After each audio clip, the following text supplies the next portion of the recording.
the issue of nutrition.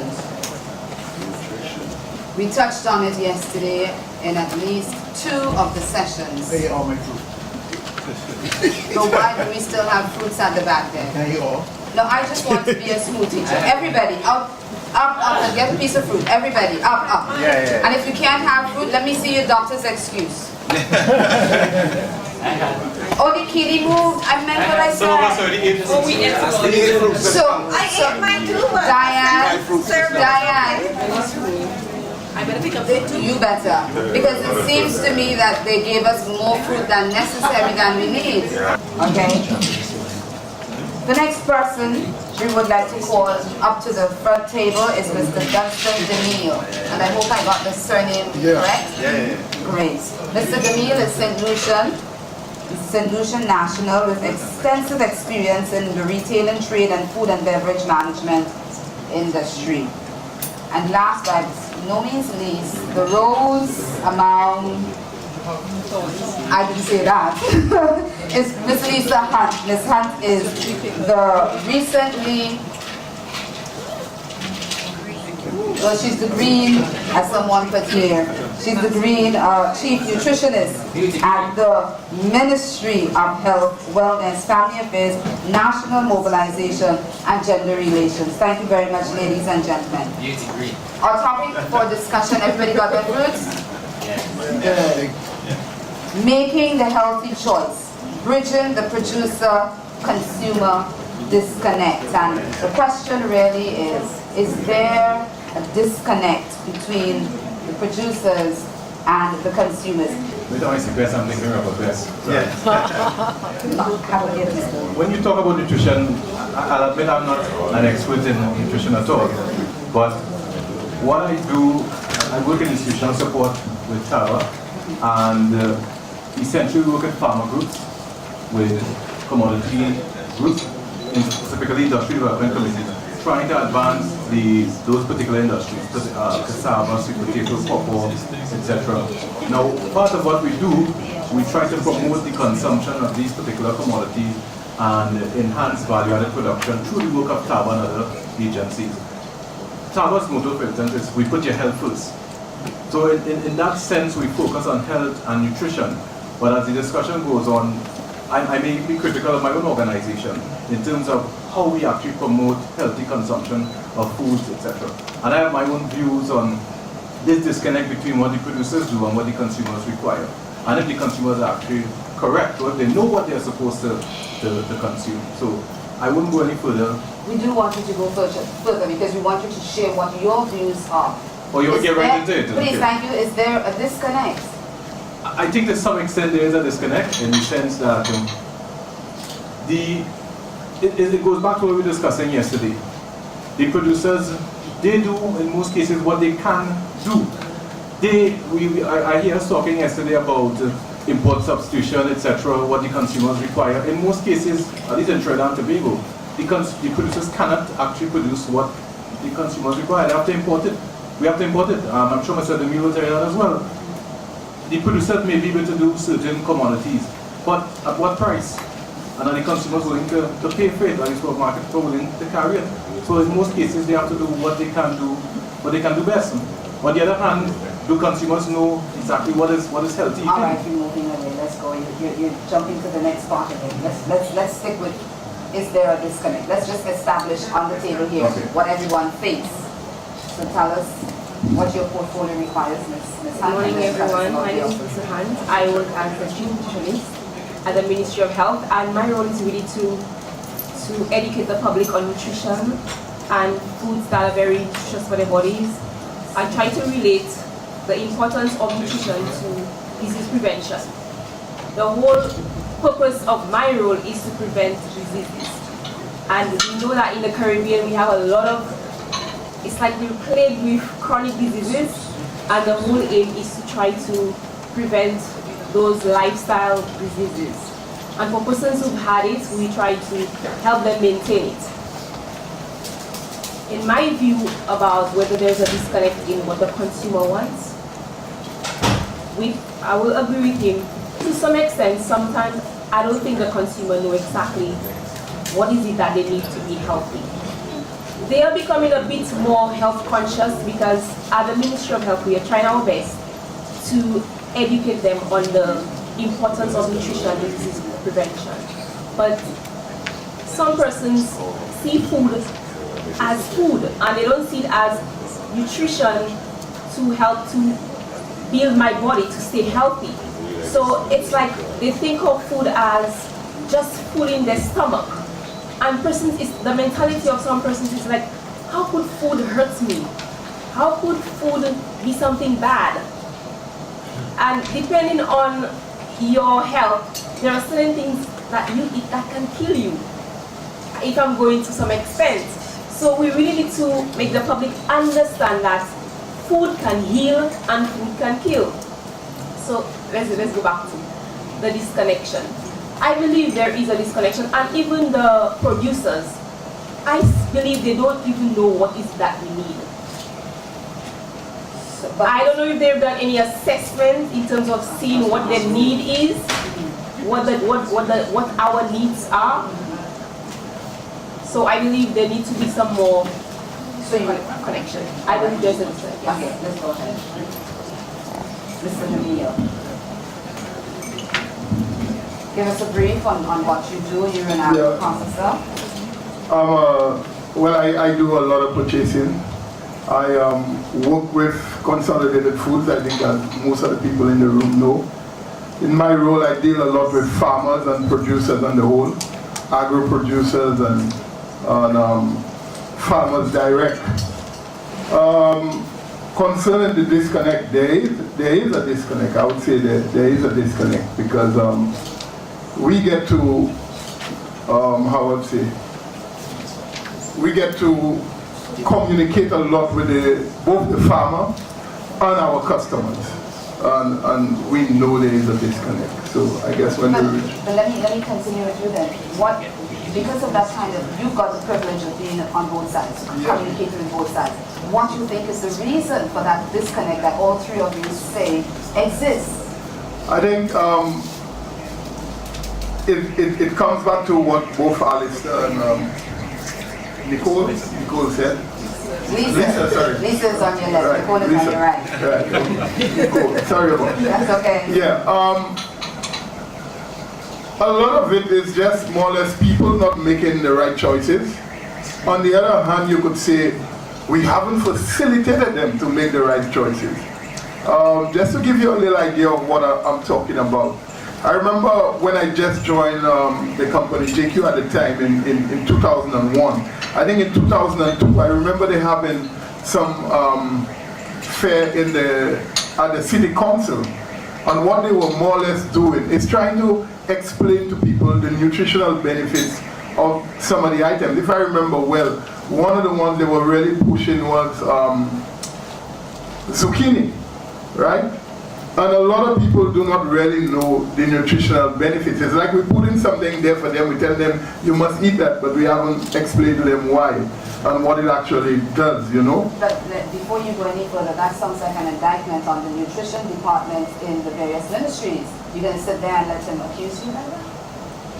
Saying that, what he's really saying is that the nutrition department, which is responsible for educating the populace on the foods that are right for them and in what proportions, what you're saying, Mr. Demille, is that they're not doing their job. Well, I will take it because I recently started in January, and to tell you the truth, nutrition, no, seriously, nutrition has been dormant for years. It was like under the carpet. And this is where I come in right now to change all of that. So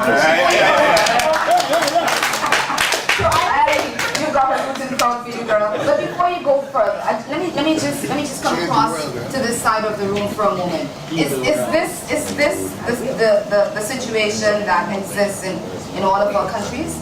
What Lisa has said, does that represent what is happening in our countries and that nutrition is dormant? I see a wave in here. Can we have where's the cordless mic? Yeah, just use the microphone, please. I'm saying no. I'm sure Greg can support me on this.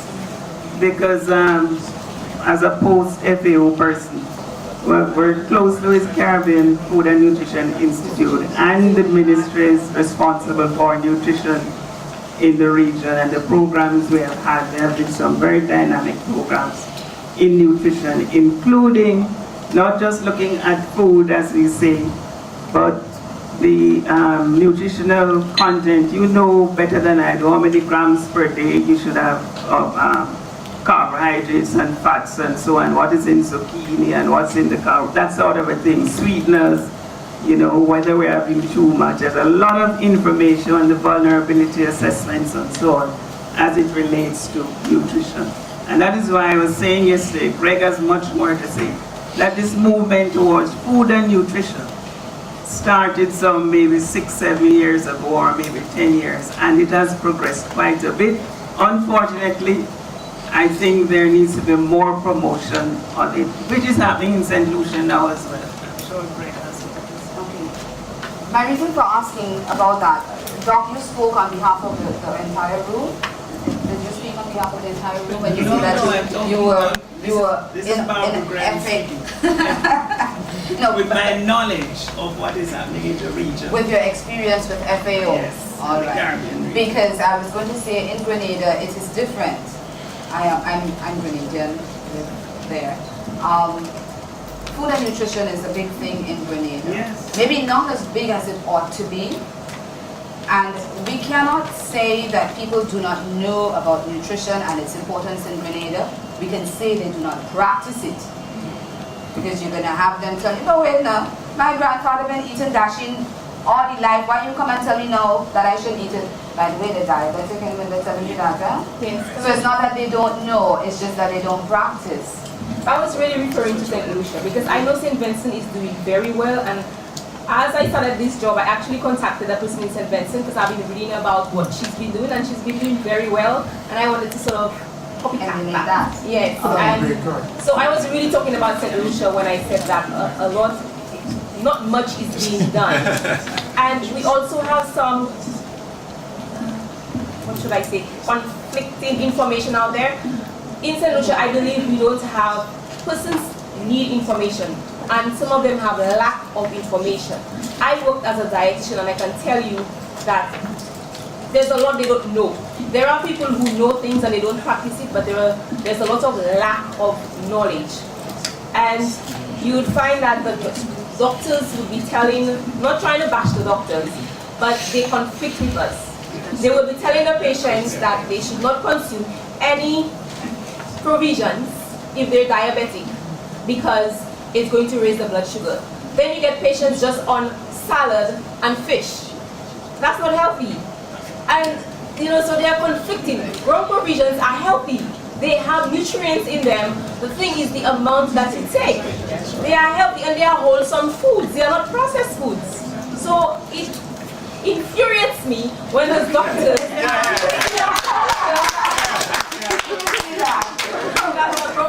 when I'm trying to promote raw provisions and telling them that it's not good. But anyway, I have the avenue right now to shed a light with everybody. Okay. You wish to, yes, before we go to Julius. Regarding that nutrition issue, to some extent I agree with what she's saying, but I think there's a lot of clutter out there. There's a lot of information circulating on a lot of things. And at times, as I keep saying, we beat up things when we're discussing it, and we don't realize that that same nutrition information has to fight up with information on other issues. So sometimes consumers don't really hear it. In Trinidad, we have the Schools Dietary and Nutrition Services Company. We call it school feeding. I don't know if there are any other examples in the Caribbean. But when we try to promote, they have nutritionists on board, etc. And at Taba, we try to sell them the same cassava and sweet potato and encourage healthy eating. And the main consideration that they have is price. They tell you they will use whatever is the cheapest goods. The imported stuff might doesn't necessarily be the healthiest indigenously produced goods. So we have to sell below cost our cost of production in order to get these particular foods into their program that we perceive to be healthier. So I think even the nutritionists sometimes, I don't want to knock you all, but they go the same way of saying, let me go with whatever is cheapest, and I'll go back to Steve, the green, the watermelon, the green. So this raises the question before we go to Julius. Does this, or can consumers really demanding healthier choices? Someone had said at some point in time, not necessarily in this room here today, that consumers are demanding healthier choices. are they really and truly, examine yourself on what you see happening. Are we really and truly demanding healthier choices, or are we demanding more choices? Cheaper choices. Cheaper choices. We have that. So what do we do about that? Or can we do anything about that? Where does it start? How do we initiate a change? Think about this. You're going to try to answer just now, and then Julius, we're going to take I'm only going to take you add. back to. I'm only going to answer by asking more questions. And That's okay. the question I wanted to ask: how do you cope with the avalanche of information from the internet, social media, and so on, where it's conflicting information? Today, margarine is good. Tomorrow is bad. The science, the bogus science that is practiced, I call it bogus, practiced by industry-funded or institutions that are trying to promote something else, to create out something else. And much of this is coming out of the United States. How do you cope with that? How do you cope with the Oprahization of nutrition information, where today is South Beach Light, tomorrow is Alkins or Atkins, or how are you dealing with that? And what media? You talked about avenues. I'm curious to know what avenues are you actually using to get your information out there? Are you considering joining them in terms of joining the mechanisms, the social media mechanisms to get your information out? Traditional, JS, what are you doing? Well, I know it's a challenge because everybody will tell you I read this over the internet, and I tell them not everything on the internet is gospel, because I can put anything on the internet. True. It's just like some persons can say, okay, I can write a book. So not everything on the internet is gospel. I said you have to go with evidence-based scientific research. And if they come to me with certain information, then I will give them what I think based on evidence-based. And it's up to you if you listen, because we can give the information, but we really cannot change a person's mentality. As much as I could tell you, this is not good for your health, I could give you all the reasons why you should not be doing it. At the end of the day, it's up to you, it's your choice. So again, you were talking about governance yesterday, it's a personal choice. Now the avenues I'm using is the media. So like every day I take about 5 minutes and talk about a different health nutrition related information, and I pass it on to the public. So you find persons really receptive and they're really looking forward to it. So it's like in St. Lucia, Radio or television? Television and radio. It's being broadcast. So they're really hungry for it. It's like they're waiting and willing to get certain things. Like it's about time that we got some nutrition information, because it's like it has been the department has been too inactive. And yes, we get technical assistance from CFNI and everything, but now we need to get to the public, and we have a lot to do in terms of going into the schools, and this is where we want to start. And he was talking about the school feeding programs, and we will be evaluating the school feeding programs sometime in September, and we'll evaluate and see how nutritionally balanced it is and make changes from there. And I know it's based on price and getting the cheapest thing and whatever, but even if we have to go to backyard gardening, going back to basics, whatever we have to do, we will do. I wanted to respond to our persons actually demanding healthier choices. Yes. And being on both ends, I can tell you yes, They are. some of them are really demanding healthier choices. And some of them we have seen the move to purchase healthier items, because a lot of the local items do very, very well on the market in St. Lucia, knowing that it's a healthier item, right? And when we don't have it, we get a lot of stick from our customers. So some persons are diverting to that. Some do not look at cost. I guess probably they can afford it, but some are very particular when it comes to price. But what's the percentage margin of those who look for healthier items compared to those who just want to eat, who want the very first? Sometimes, to be honest with you, there's not such a big percentage margin. Sometimes it's almost the same price, but it's just a shift to sometimes it may be eaten local instead of buying something that have been on ice for a while, and something you do not know how it was grown, probably using a lot more chemicals than we normally use, right? But sometimes it's a bigger price, like I remember the Bellevue farmers came out with the organic lettuce, and they haven't been able to keep up with the market demand really, because if you look, it's not on the shelf, but it was doing very well. I start by saying taste is acquired, and while I heard the nutritionist mentioning St. Vincent and Grenadines, and the nutrition unit. The nutrition unit in St. Vincent does a great job. That is not that goes without question. But what happens? There's a serious disconnect across the ministries. While the nutrition unit would recommend something, the school feeding program or the supplement program in St. Vincent has 0 fruits and vegetables in it. Jeez. 0. No fruit, no vegetable is on the list. It's corned beef, chicken frankers or something like that. It doesn't have anything. You go to agricultural meetings and they serve you Kool-Aid from juice fruit, and I complained about it at the last 2 agricultural meetings. While we have a lot of fruits wasting in the country, we're still serving all sort of fruit cocktails, and I call it, I don't want paint to drink, you know? But that is what we're doing.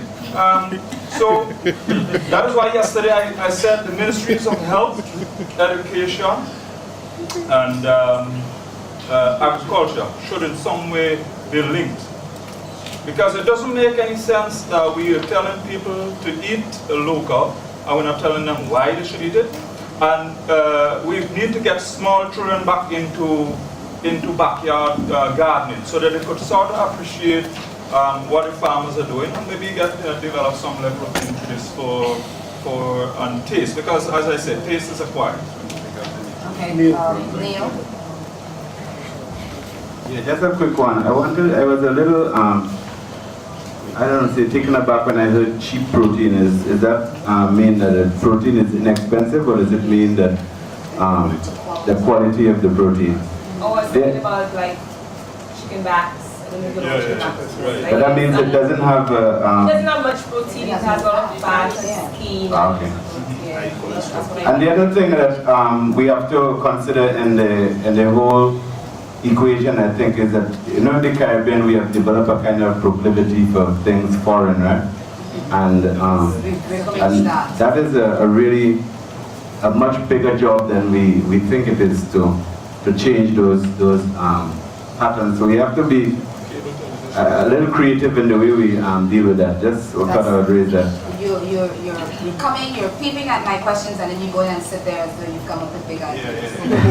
Sorry. And the other thing is that we have what we refer to in our center as a lack of cultural confidence in ourselves and in what we do, so that we keep looking for acknowledgement from outside and from elsewhere. So we have to take all of this into consideration in that replacement strategy that we're thinking about. That the chicken, the Ministry of Agriculture said that the chicken that is produced here are steroid-free. Now, in terms of fruits and vegetables. Excuse me, you're getting your answer. Yes, agriculture said that the chicken that is produced here is steroids-free. So I'm taking their word for it. In terms of fruits and vegetables, they are healthier. I don't know how much pesticide that is used in the production of vegetables, but Ministry of Agriculture is trying their best to regulate the amount that is safe. However, like somebody was saying yesterday, the extension officer might have a lot of problems getting the farmers to use certain regulations, and they will believe that maybe putting more of the fertilizers or whatever, or pesticide, that they get bigger produce, and bigger produce is not necessarily healthier. So I cannot speak on what the farmers do. But in terms of fruits, we know how fruits are normally grown naturally in St. Lucia, like grapefruits, oranges, guavas, they just grow. And we know these are chemical free. And not only that, fruits that are imported from very far countries have less nutrient value. Because by the time you pick it, it starts to deplete in nutritive value. So if we grow our fruits here, you pick it, a couple of days, it's in your stomach, it will have more antioxidants and it will have more nutrients. So in that sense, it is healthier for you. But as for vegetables, in terms of production, I don't know. I think we fail to realize though that price drives things a lot of times, and people, yes, they may want to eat nutritious foods, but they want affordable food as well.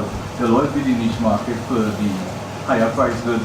I look at the trade at how people, they like imported food, not only because of the price, but also it's in a convenient, attractive form. And a lot of times you have to ask yourself, how is the locally produced food presented? Although we claim it's nutritious, more nutritious, which I doubt as well, but I don't think it's packaged in a form that's really attractive. Now, I have to put my tabak hat again. We try to do the value added to make it more attractive, to make it more convenient, and we know that through value added, we'll get the fruits consumed in greater quantities, the vegetables, etc.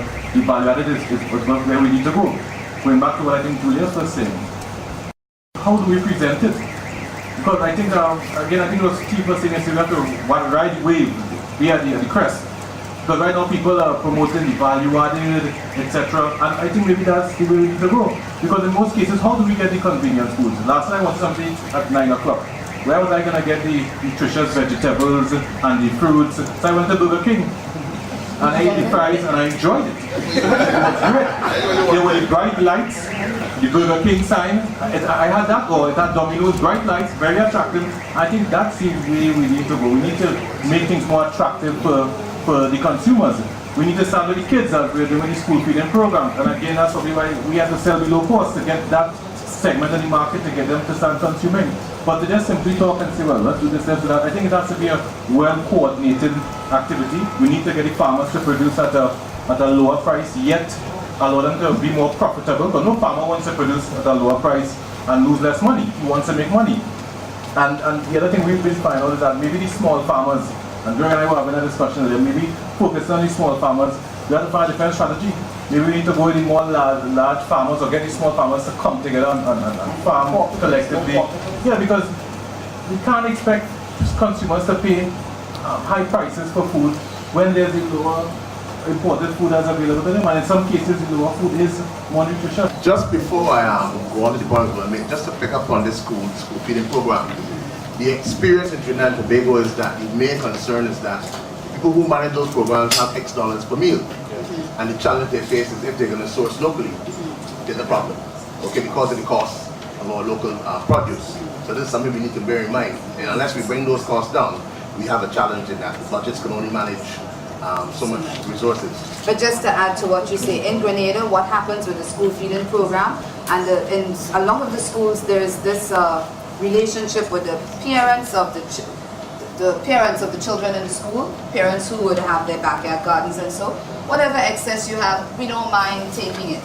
And a lot of the parents, they contribute to it. So with that small budget they have, the children still get to eat local and eat healthy. Go ahead. Yeah, I just want to pick up, a number of people refer to dialogue and the need for communication between people, nutrition and agriculture and so on. And it goes back to a point I sought to make yesterday, that in relation to food and nutrition security, our biggest challenge has been getting the dialogue, the coordinating mechanisms at the national levels, where the people can sit together and discuss issues, not just in relation to nutrition, this issue we're talking about here, but all the aspects in relation to grow local, buy local, food and nutrition security, all the dimensions of it. And we've been trying for years to encourage the countries to have those mechanisms, and somehow we're not achieving that objective. And maybe that is why we need to look at where do we place the issue of food, in terms of our national planning and national programming. Because if we continue this way, we will continue to work in silos. I remember years ago, the CFNI used to promote a lot of collaboration between the Ministries of Agriculture and the Ministries of and Nutrition Centers. And I remember we used to work closely with nutrition people in developing joint programs and so on. I don't know whether that is still happening now. It still happens in Grenada. I know one of the challenges, I'm speaking from a Barbados perspective, has been that the nutrition center has been fairly small. The senior people there are a relatively low level in the pecking order in terms of the Ministry of Health. And therefore, very often nutrition is looked upon as a medial area, and it's not really given serious prominence. That is from a Barbados perspective. I don't know whether that also applies to other countries, but I think one of the things they need to do is to raise the profile of nutrition and nutritionists. I've already heard question marks being raised about locally produced fruit and veg, right? How you know it, and that's how we shoot ourselves in the foot. How much, I mean seriously, logic, how much less nutritious can a 7-day-old or 3-day-old tomato be than a beefsteak tomato from Florida or Atlanta or wherever they bring it from. I mean, really, that's been fridge or cobalt irradiation. How much less nutritious can that possibly be? So are we really talking about food nutrition or are we really talking about food safety? There's a difference. And to that extent, there's a new regional public health agency that's coming on stream. To what extent is nutrition, to what extent is food safety going to be a part of that? Regulating food safety is part of that agency. 2, everybody wants to move towards agro-processing. You take the cassava, you turn it into cassava flour. You take or cassava balls and so on. But I'm noticing that a number of food processors in the region do take shortcuts. And there's a good additive, the good old culprit, put some sodium benzoate in it, and you're good to go. And I think that we are again shooting ourselves in the foot by trying to promote an industrialization of agriculture by taking the same shortcuts that we're saying are killing us because they come from over and away. But let me ask you before you go further, isn't it because of the consumer demand? Isn't it the consumers that's driving that? Because they want longer shelf life and they want to know that when they get it, that it's good and they can still keep it in their fridge for some time longer before they use it? I don't know, I'm a journalist, I ask questions, I don't answer them. Me too. Third, food promotion. Now, the thing is that there are a lot of really fine food promotion people in the Caribbean. Barbados has had a tradition of very fine, extremely innovative and creative food promotion people. But it's a strange thing that there is a disconnect between what they're doing. Come out extraordinary dishes. There's an actual summer camp for children and food. Brilliant stuff. And the private sector is nowhere to be found. And you just touched on it. The importers have a vested interest in making sure that there's no dialogue between the person who's developing the cassava balls and the distribution of that food. There's a vested interest in supermarkets not being able to deal with farmers, because if you empower farmers, now you have to be on their terms. You got to talk to them seriously about price. And the importers in the Caribbean are so keen, and they're large commission agents who developed over a century or more. Neil and Massey, Barbados Shipping and Trading, MNC, I mean, TDC in St. Kitts, Bryson's, they all have developed an extraordinary capacity to get our foreign exchange out, bring in stuff at a low cost. And until we break that cycle, break up some of them, because they're huge, because many of them own feed companies. Many of them own a dairy. And so there's that extraordinary collusion in terms of price. And finally, what happened to backyard gardening in primary schools? That's what the British left us doing. The 4-H club underneath the Ministry of Agriculture. The primary school, they had masters to make sure that they had a plot and all the kids used to look after it. And I'm wondering, where are we with that? Bad behaved kids in the plot. Well, that is your personal experience. Short, because I want us. I was just saying that backyard gardening right now at some of our primary schools have been taken to a new level, yes, thanks to ICA, and we as the supermarket company sponsoring that leg of the program. We had some challenges with the hurricane, and we put more money into it because we believe in it. Our next generation of farmers. What's in it for you? What's in it for us? Yes. Produce. To have farmers to keep supplying our stores. Succession planning, because number one, our farmers are aging. Right? So I heard you talk about supermarket companies. Do not paint all of them with the same brush. Okay? We one company that put our money where our mouth is. We are about the only company you might find in the Caribbean that actually give loan to farmers with not a cent interest. Trust me when I tell you. All right. And I'm the one that administers all the loans, so I know what I'm telling you. Okay, two quick points to share our experience in Antigua. One, we have a resurgence of backyard gardening in Antigua. About a month or two ago, we had a National Backyard Gardeners Day, and the ministry distributed thousands of seedlings to householders for free. And our extension division would make regular checks to give these backyard farmers advice, support. Our school program is also being expanded. In terms of the importations, a few months ago we took a bold move at the ministry.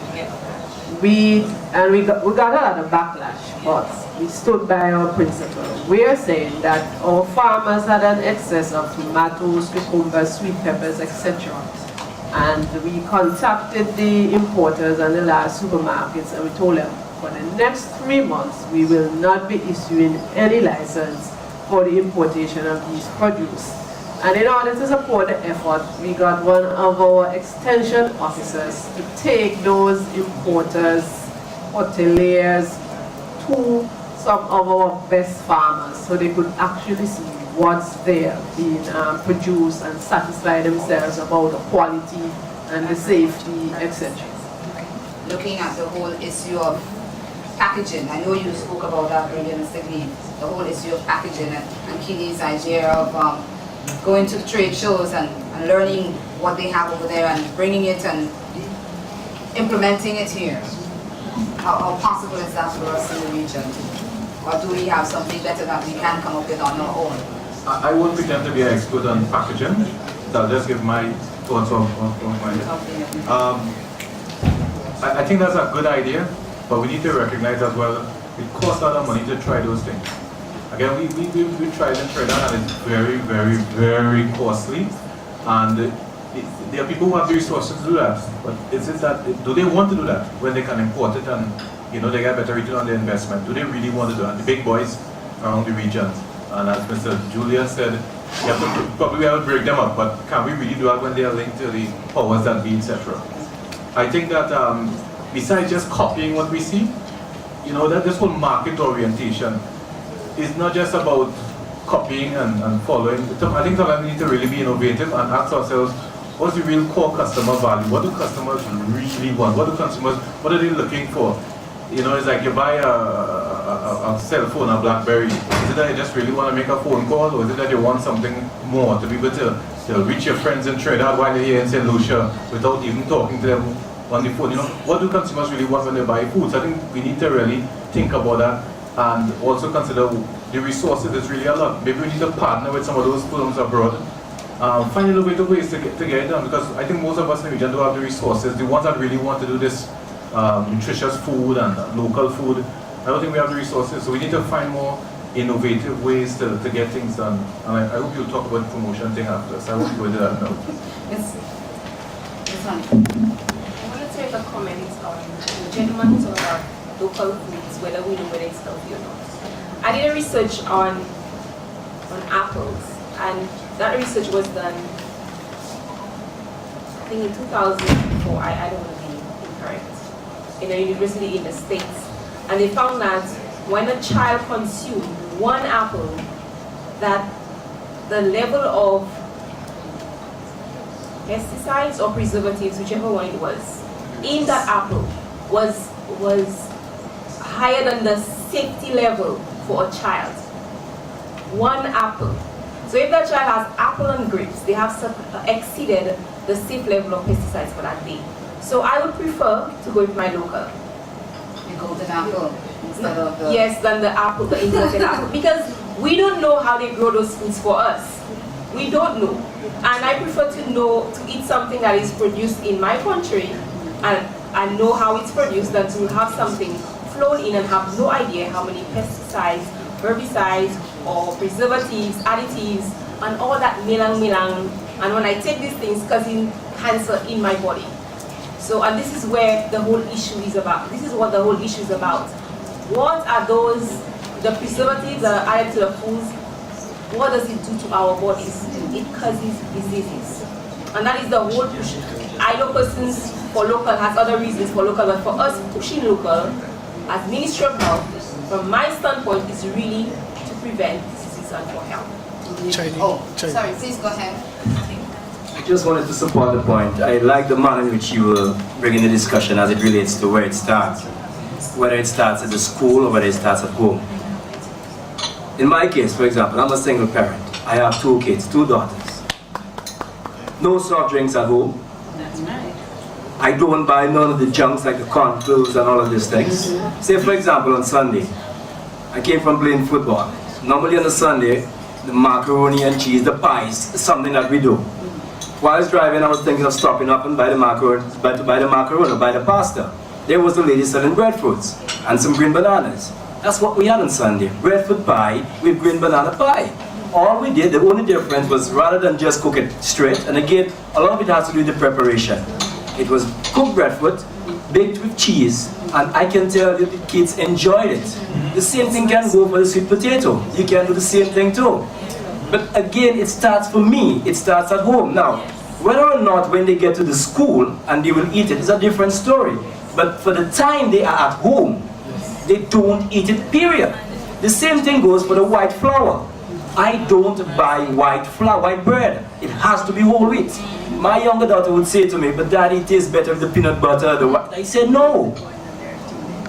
But also, I like that point. She said to me, Daddy, you must understand, I am a child, and all children like junk. It's a fact. Am I denying my kids that opportunity? Because when I look at the Michael Jackson story, and all what he said as he was denied, I have to reflect on that and say to myself, am I preventing them? Because when they get the opportunity to go out there and they see their friends, they come to school. Say for example, this fruits in the syrup. We go to CFL. And she just wants to buy this thing because she went to school and her friends had it. And I said, but I have cantaloupe, I have watermelon, she said, no Daddy, it is different. So it is something that I think the parents have to take up that initiative. And this thing about convenience, and it's already chopped, it's already packed. We rush home to get ready to go to the dances and to go out. Why we want to talk about taking the time and you have to peel the breadfruit and peel dash it? I don't support. The long-term implication is far greater as it relates to their health than for us to take our time and prepare the meals properly. Thank you. We've got Diana, we've got Anika. Just quickly, and then I want to share a story before we wrap. Just quickly, to follow up. My children have, the name I give something I cook called lasagna.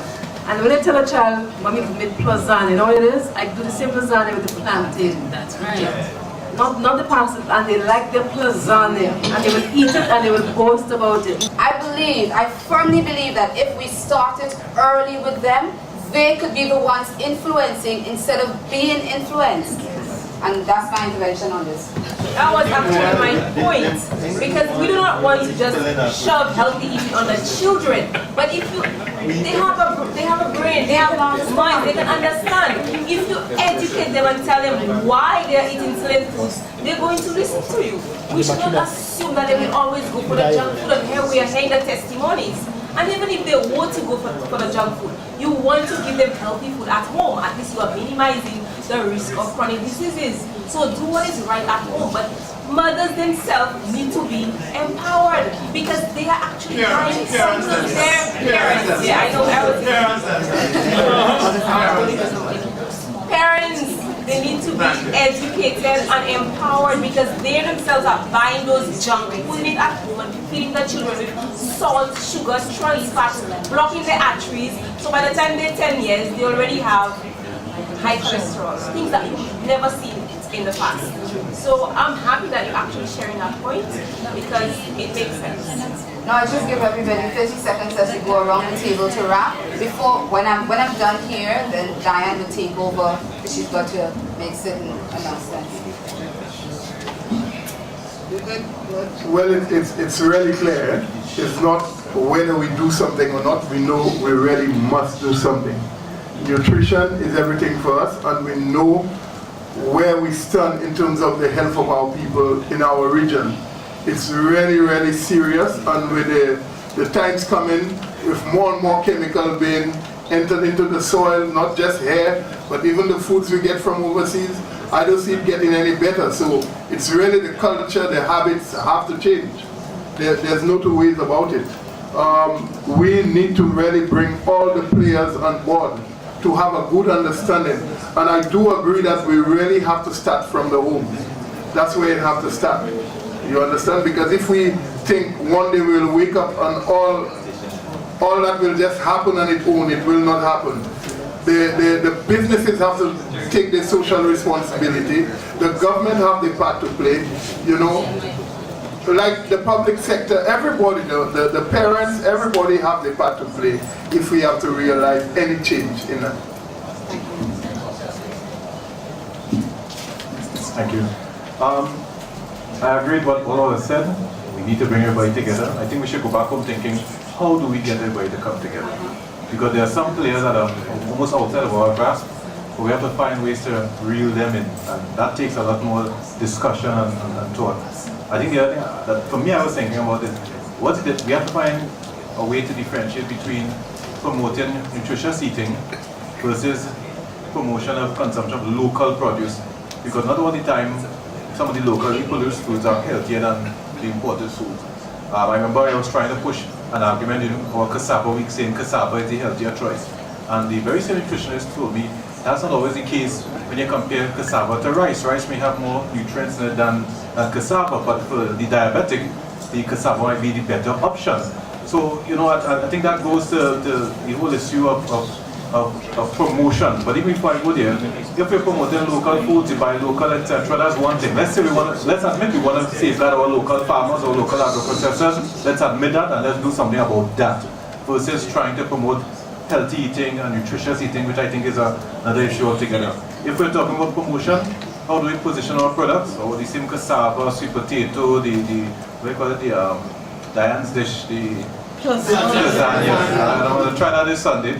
How do we promote that? We talk about the packaging, we talk about using attractive products, the colors, the labels, etc. We need to find ways to attract people to buy these products, make it more convenient. And I think it's possible. When I look around at the plasma TV, the hybrid TVs, all the new stuff that people thought would never happen. I look around and see young fellas today wearing pants like women. Tight pants like girls. And I ask myself, in my time, I would never think about wearing a girl pants, and guys are buying girl pants. And it's because of what they're seeing now, and that's the whole globalization effect. So we have to find a way. What's that? Well, but it's amazing we are seeing, and that's the promotion.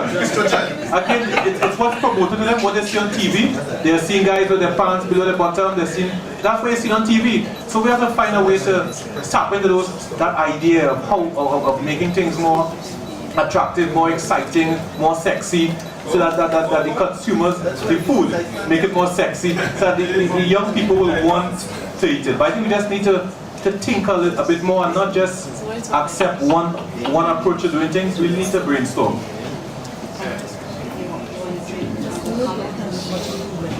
Nutrition is everybody's business, not just the Ministry of Health. We all need nutrition. Every single person on this earth needs nutrition. So it's everybody's business because it affects all of us in one way or the other. So that's all I'm going to say. And let your food be your medicine. yes, it does have the power to eat seriously. Oh, and sweet potatoes. I'm not sure how people are aware of that. Sweet potatoes compared to white potatoes, it's almost like a superfood. So we are not just promoting just because we want our agriculture promoted. Yeah. Our foods are really good and it's very healthy. It actually helps to reduce your cholesterol levels, reduce your for diabetics. Personally think that because it's sweet by taste, it's not good for diabetics, so it's excellent food because it has a low glycemic index. So it's better than rice. Yeah. Ladies and gentlemen, friends, colleagues, thank you ever so much for your participation. You were dynamic, you were great, you were wonderful.